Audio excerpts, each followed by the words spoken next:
Mon papa est Alzheimer depuis maintenant 3 ans. Tout a été très vite. Aujourd'hui, il ne parle plus.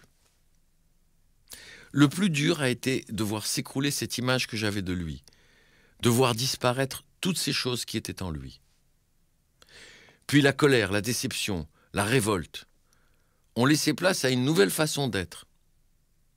Tout doucement, il m'a appris à être à l'écoute, à ne pas lui imposer de continuer à être ce que moi je voulais toujours qu'il soit, mais à être à l'écoute de ce qu'il devenait.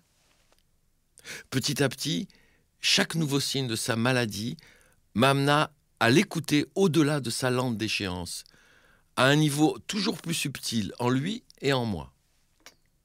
Comme si cet événement était une invitation à un voyage intérieur. La destruction de tout ce qui avait construit notre relation, au lieu de l'anéantir, a fait renaître l'essentiel, l'origine et le but, l'amour.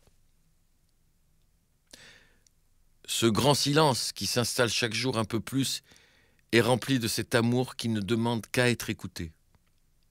Comme si, au-delà du rôle que nous jouons, au-delà de la réussite sociale, au-delà de la possession, bref, de tout ce sur quoi nous construisons généralement notre vie, il y avait quelque chose de plus grand, de plus simple, de plus réel, cet amour inconditionnel. Finalement, ce n'est pas la maladie qui est insupportable, ni la vie qui est injuste.